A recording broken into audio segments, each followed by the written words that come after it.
Awesome. Well, thank you all so much for taking the time today. Hi, Tessa. How are you? I'm so good. How are you guys? Good, Good, thank you. good. Oh, okay. This movie was so much fun. I have to start with a small story because my husband was on the track team in high school, and his track coach literally would lose points at track meets because he didn't want anyone race walking because he said they looked ridiculous doing it. And so he told me this before watching it, and he was like, somehow these guys made it look good because it does not look that good in person. So, I don't know. so That's props to you. generous.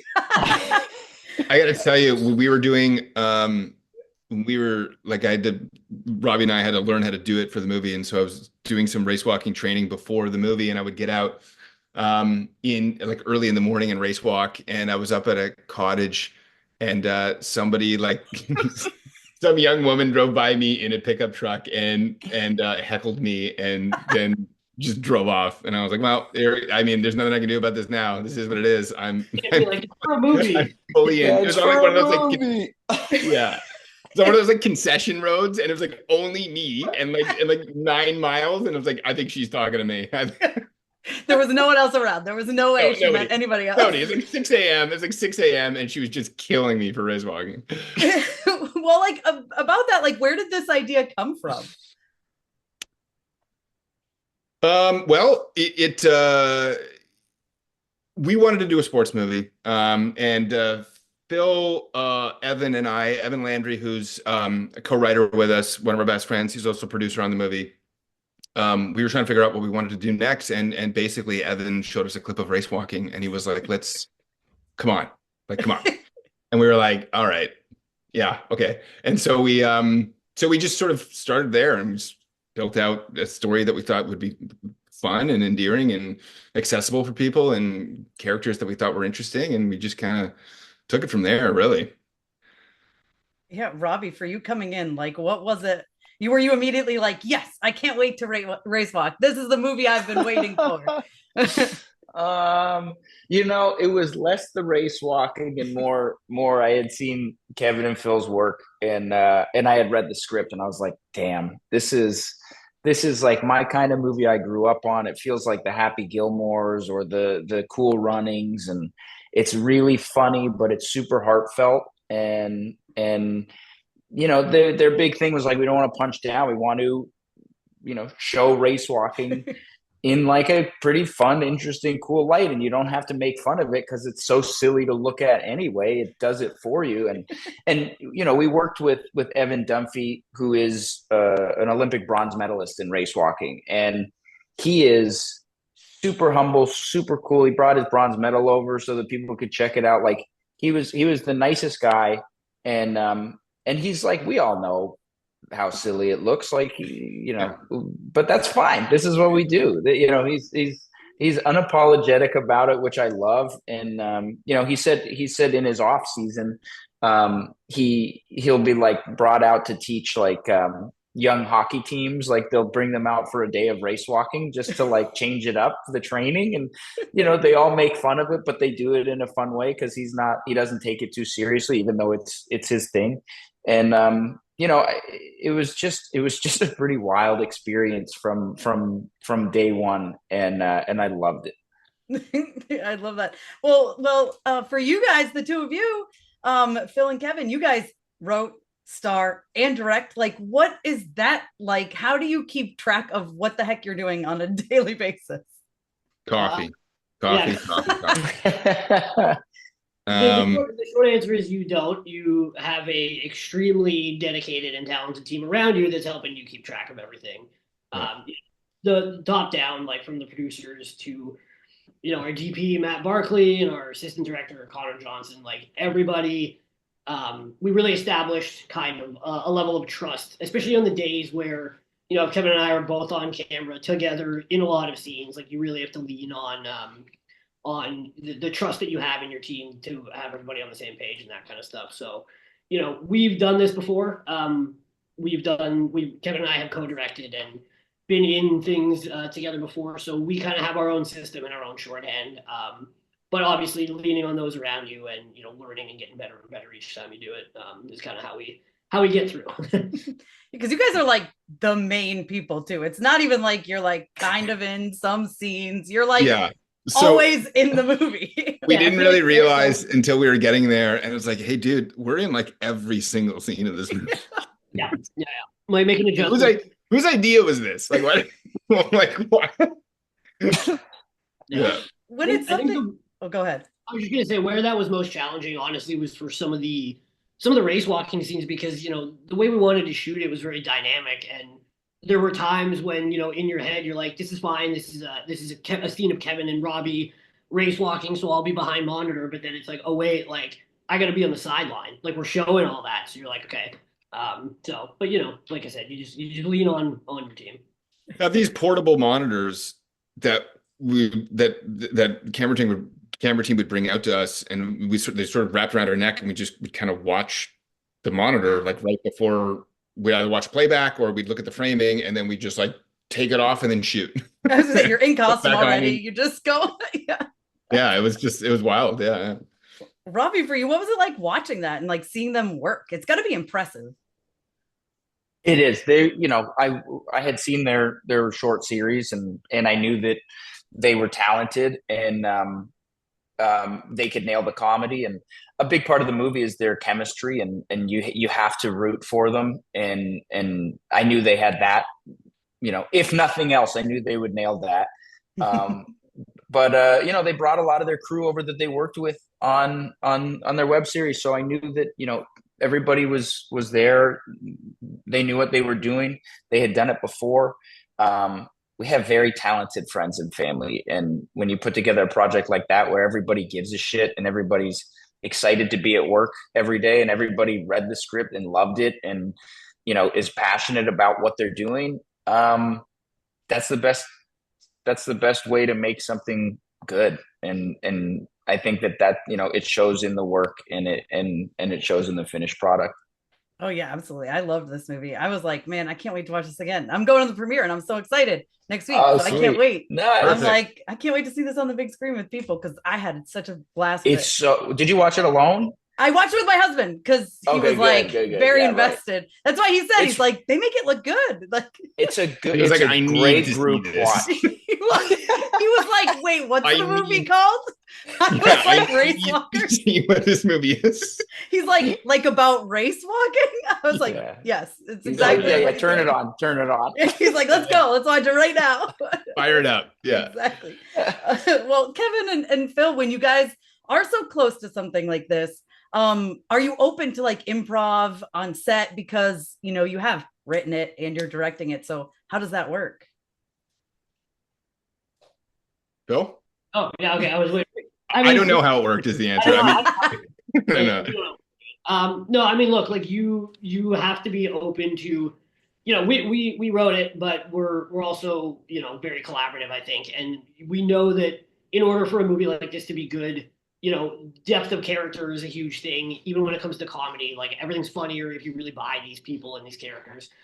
So when you're lucky enough to have a cast, with Robbie and Greg Brick and Jess Salguero and Natalie Ricci, and really top down, like we had such talented cast and people working on the film that you want to be that they're going to bring something, and so your job kind of on the directing side is to be able to allow for that while making sure that kind of like the vision and everything is streamlined. But when you get into the edit, there's plenty of times, we always like to talk about, especially with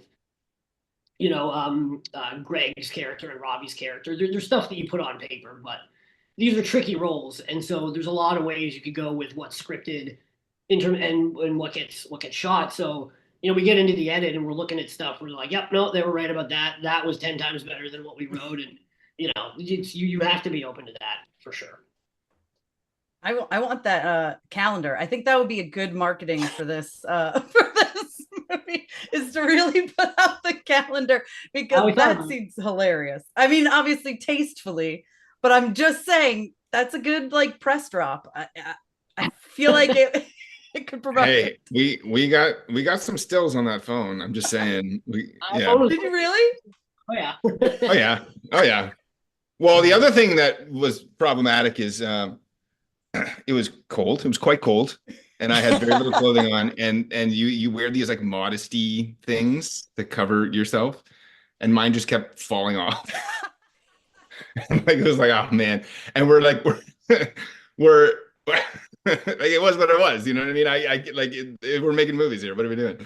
And yeah, and so that was a treat. That was a treat for our entire crew. Luckily, that was late enough in the shoot that everyone was just like family at that point. So everyone's like, yeah. Yeah, well, what are you gonna do? Yeah. I mean, watching that scene, the garage door started open. I was like, no, this is great. I can't believe this is happening right now. Oh, it's so funny. It's so good. I do want to know how many of those cupcakes you ate. Those look good. And Phil, did you really make the cupcakes? I bet. Did you or did you not? No, I can't bake. No, I ate a lot of them. I don't know. I probably crushed like 4 or 5 of them in like the So the thing is, you got to take one bite, right? Because you can't, you got to start with a full one. So I just took like one bite out of like 15 of them probably. So that ends up being a lot of cupcakes. And it was like, you gotta get in there, you gotta do it. It's gotta, this guy cares a lot about food. So fucked up too, because you're the director, you're chewing on it, you're like, I don't even want to use this take. I know I'm done here. I already know we're swallowing this. Not even my coverage. Yeah. You had a few like there was stuff in shooting somebody else, and I'm just like, yeah. What am I doing? Yeah, what do I do? Do you need this? There's also there was a pizza that is involved in one of the scenes where you're eating pizza, and I think we shot that at like, I don't know, 7:30 in the morning. Oh my god! Oh yeah, we did. That was early. That was early for pizza. Yeah. I mean, and then there was the scene at Splitsville too. Where I'm eating that 25 times, whatever that was. Amazing. It was unbelievably good. It was a burger and fries, but I think I 25 times. But it's gonna get old. It was delicious. What do you want to do? Like, yeah. I feel like after a while you're like, okay, I don't want this anymore. Like how, like, then for what, like a month, you're like, I'm not even eating another burger and fries for like ever. I do want to ask you about the idea of the raffle coming in, because I think that is so brilliant. I was cracking up, and then at the end when they're like, it's the day, I was like, oh my god, it's gonna be the raffle. And then of course the prize just makes it even better. But can you guys talk about the idea of just having this raffle ongoing forever and ever? It feels like I'm trying to think of I think it was pretty early in the script process that we started weaving that joke in. It's just so very our stupid brand of comedy. I think that is involved in that. And I know for sure in different iterations of the script we had moments where we were like, should we cut this? Like, are other people going to find this funny? You know what I mean? Working, yeah. It's just one of those things that I think I can't remember. So my parents are part of like a yacht club, and like and it's like a little tiny little clubhouse, and they do stuff like that. If I remember, I think it was them, but it was like that's what they would do at a small, like a part of the small little community race walking club. I mean, it's just cute little stuff like that. And I think we're just like, it balances well off of a guy who played in the major leagues as a pitcher, where like you come into this thing and it's just little like cute community raffle stuff, and then he just gets super invested in it because it's like, well, I mean, if I'm gonna win it. If we're doing it, I'm gonna win it, right? So many tickets, like just so many, ridiculous. It was so much fun. Okay, and before we wrap, if you all can just give your little like pitch for people to check this movie out, what would you say? I'd say it's a race walking sports comedy. I mean, it's a sports comedy about race walking, and it's, we think it's for everyone. We really wanted to make it for people who just love movies, and so we're premiering at Slam Dance Friday the 21st in LA at the Panasonic Lumix Theater, and we want to see you there.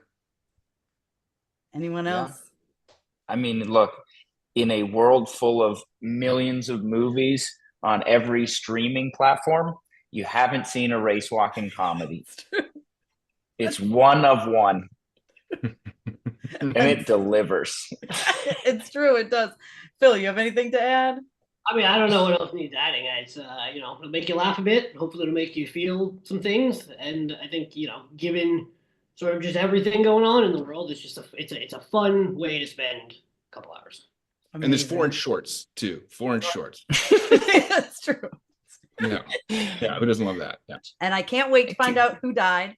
And I know you can't tell me, but it's killing me. I just talked to Andy at the Saturn Awards, and she just told me sweet. it's probably what you think. And I was like, that's not helpful, Andy.